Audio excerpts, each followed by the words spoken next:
ఓం శ్రీం శ్రీమద్విరాట్ విశ్వగురువీర బ్రహ్మేంద్ర స్వామినే నమః. శ్రీ వీరబ్రహ్మేంద్ర స్వాముల వారు తన శిష్యులతో కలిసి దేశ పర్యటన చేస్తూ కాలమాన పరిస్థితులను బట్టి, సందర్భాన్ని బట్టి లౌకిక జ్ఞానాన్ని, కాలజ్ఞానాన్ని, ఆత్మజ్ఞానాన్ని, బ్రహ్మజ్ఞానాన్ని, పారమార్థిక జ్ఞానాలను బోధిస్తూ కొనసాగుతున్నటువంటి ప్రయాణంలో ఒకరోజు కర్నూలు జిల్లాలోని నంద్యాల పట్టణానికి చేరుకున్నారు. ఆ నంద్యాల పట్టణంలోని విశ్వబ్రాహ్మణులు, వేదాంగ పండితులు, సకల మంత్రశాస్త్ర కోవిదులు, గురువులు, విద్యావంతులు, జ్ఞానులు, ధనవంతులు అయినప్పటికీ వారు కలిమాయ శక్తులకు అతీతులు కాలేకపోయారు. కలిమాయా ప్రభావానికి లోనై ఉన్నారు. శ్రీ వీరబ్రహ్మేంద్ర స్వాముల వారు ఆ పట్టణములోని విశ్వబ్రాహ్మణ కుల పెద్దలతోని తన శిష్య బృందానికి ఒక పూట భోజనం ఏర్పాటు చేయాలని కోరతాడు. అప్పుడు విశ్వబ్రాహ్మణ కుల పెద్ద సంఘ సభ్యులందరినీ సమావేశపరిచి ఈ విషయాన్ని తెలియజేస్తాడు. కలిమాయ ఆవహించినటువంటి సంఘ సభ్యులు, పండితులు శ్రీ స్వాముల వారిని సామాన్య విశ్వబ్రాహ్మణుడిగా భావించి ఏలనతో కూడిన హితబోధ చేయడం మొదలు పెడతారు. విశ్వబ్రాహ్మణ జాతి యాచనా వృత్తితో జీవించే జాతి కాదు, కష్టార్జితాన్నే భుజించే జాతి. రాళ్లలో కూడా ధాన్యం పండించే మార్గం చూపించి 10 మంది ఆకలి తీర్చే జాతి. అలాంటి జాతిలో పుట్టి ఊరూరు తిరుగుతూ యాచన వృత్తితో జీవించడం విశ్వబ్రాహ్మణ జాతికి అవమానం. ఈ యాచనా వృత్తి మానివేసి మాతో పనిచేస్తూ బ్రతకండి అని హితబోధలతో వాదిస్తూ ఉంటారు. ఈ వాదిస్తూ చివరికి ఒక నిర్ణయానికి వస్తారు. వచ్చి ఒక షరతు పెట్టారు. అదేం షరతు అంటే, మేము పెట్టిన అన్నమంతా భుజించాలి, అప్పుడు మేము మిమ్మల్ని గురువుగా ఒప్పుకుంటాం. లేదంటే మీరు ఈ సంచారం మాని మాతో పాటు పనిచేయండి, మాకు సేవకులుగా ఉండాలని షరతు పెట్టినారు. శ్రీ స్వామివారు సరేనని ఒప్పుకుంటారు. ఇక 10 మంది భోజనానికి 100 కిలోల బియ్యంతో అన్నాన్ని వండించారు. పెద్ద రాశిగా పోసి తినమన్నారు. అప్పుడు శ్రీ స్వాముల వారు అన్నపూర్ణాదేవిని తలచి ప్రార్థించి ఆ అన్నం రాశి నుండి ఒక ముద్ద తీసి మిగతా అన్నాన్ని సిద్ధయ్యను తినమని ఆదేశిస్తాడు. అప్పుడు సిద్ధయ్య మొత్తం అన్నాన్ని ఒక్కడే తిని ఆకలి తీరక అరుస్తుంటాడు. అప్పుడు విశ్వబ్రాహ్మణ సంఘ సభ్యులందరూ ఈ దృశ్యాన్ని చూసి భయపడి స్వాముల వారి పాదాలపై సాష్టాంగపడి శరణు కోరుతారు. వారి తప్పిదాన్ని క్షమించమని వేడుకుంటారు. అప్పుడు ఆ విశ్వబ్రాహ్మణులు శ్రీ స్వామివారు సామాన్య మానవుడు కాదని గుర్తించి గురువుగా, దైవంగా భావిస్తారు. 2-3 రోజులు ఇక్కడే ఉండమని ప్రాధేయపడతారు, వేడుకుంటారు. శ్రీ స్వాముల వారు సరేనని ఒప్పుకుంటారు.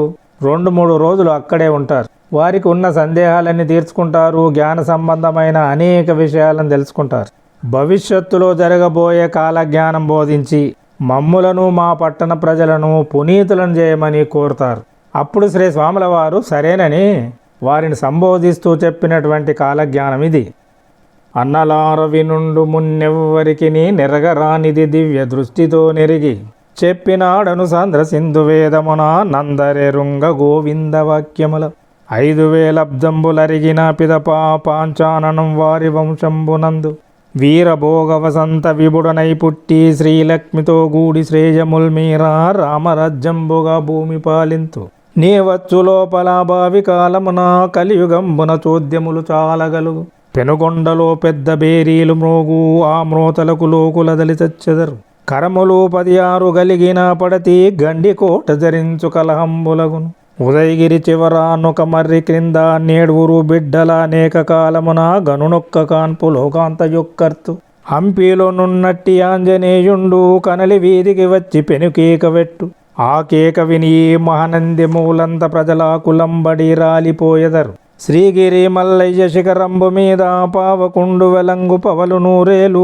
అనిల వర్షంబులా కారిపోకుండు కాశీలో గంగమ్మ కన్నెర్ర చేసి పల్లెలపై బడి ప్రజలను మృంగు ఆ ప్రయాగను కూడా నాగ్రహంబునను అరిమియన్నొరకాల చెరచునొక్కటను ఆ మూసి నది పొంగి హైదరాబాదు నగరంబునంతయు నాశంబు చేయు తిరిగి తత్పురమును తీర్చిగట్టెదరు పెద్ద కాలమునకు పెద్ద నదులు, చెరువులు, బావులు, దొరవులన్నీయును వట్టిపోవును నీటి బొట్టును లేక అదిగాక భూగర్భమందున్న జలమూల నిమిత్తముగా నింకి ఎడుగంటిపోవు దాహబాధకు ప్రజలు తట్టుకోలేక కుప్పలు కూలిపోయెదరు సామ్యవాదంబులు జగతిలో ప్రబలు ధనిక దరిద్ర భేదములంతరించు అగ్రవర్ణంబులకాధిక్యమడుగు అస్పృశ్యతాభావమడుగంటిపోవు సంపాదనము లేక చదివిన వారాలక చాట్ల పాలవుదురన్నంబు కొరకు కనకంబు మున్ముందు కన్నులంబడదు ఇత్తడి సొమ్ములేయక ముందు వచ్చు పుత్తడి ధరబల్కు నిత్తడి కూడా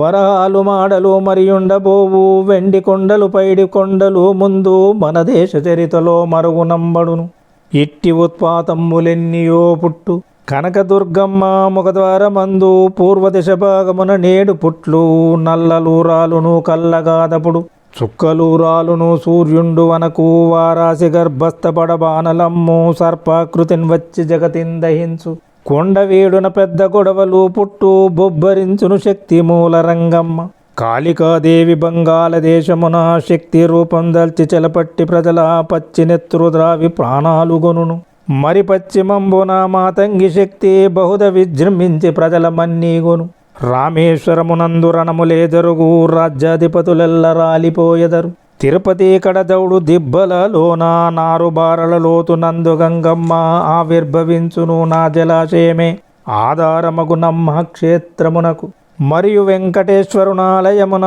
మకరాలు చొరబడు మరి 3 నాళ్ళు జరగవు పూజలు గరుడ ధ్వజంబున ఓంకారనాదంబులొక్కటంబుట్టు కాళహస్తీశ్వరునాలయంబునను జరుగును చౌర్యాలు శక్తి చేరించు ఆ తిరువల్లూరి ఆలయంబునను వీరరాఘవు మేనగారు చెమ్మటలు ఆలంపూరులోని ఆ జోగులాంబ ఆవలించుచు లేచు ఎరుగునెచ్చడికో శ్రీశైలమున నంది చెరువులో నుండి మల్లయ్య గుడిలోకి మకరాలు వచ్చు మల్లయ్య గుండాన మరి ప్రవేశించు మల్లయ్య మున్నాళ్ళ మరుగునంబడును పాతాళ గంగమ్మ పక్కకు జారు పాతాళ గంగలో పచ్చబండగను పడియున్న చంద్రగుప్త మహీదవుండు వీరభోగ వసంత విభుని పాదములు సోకిశాపం దీరి సుస్థితింగనును వీరభోగ వసంత విభుడనయ్యేనే అతని రక్షింపముందవతరించెదను వినుడింకొక్కయ పూర్వ విషయంబు మీకు నెరిగింతు నెరగరే వరకు నెవ్వరును ఏలూరుపురములో నెన్నంగదగిన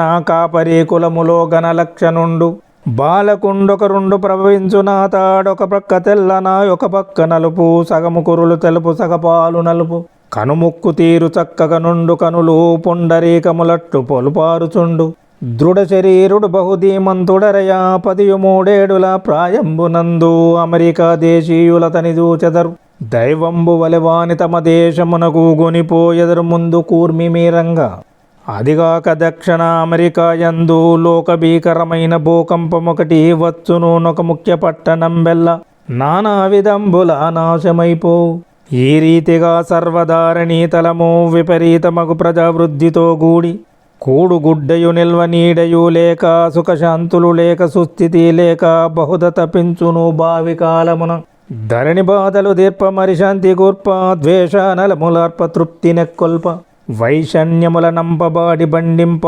విష్ణుంశమున నేను వెండి జన్మింతు వీరభోగ వసంత విపుడను పేర వీర ఖడ్గం బట్టి వీరాశ్వమెక్కి దుష్టులను హతమార్చి శిష్టులం బ్రోచి ధర్మంబు స్థిరముగా స్థాపింతు జగతి నా భవిష్యద్వాని నమ్మెడు వారు నన్ను భజించెడు వారు నన్ను నమ్మువారు శాంతి సంపదలతో సౌఖ్యంబుతోడ దీర్ఘాయురారోగ్య దీధృతితోడ బహుశుభంబులతోడ బ్రతుకుగాంచెదరు అని ఈ విధంగా భవిష్యత్తులో జరగబోయే విషయాలను ముందు జాగ్రత్త కొరకు శ్రీ స్వాముల వారు నంద్యాల పట్టణ ప్రజలకు విశ్వ బ్రాహ్మణులకు బోధించారు. వారందరూ కుటుంబ సమేతంగా విని పునీతులైనారు.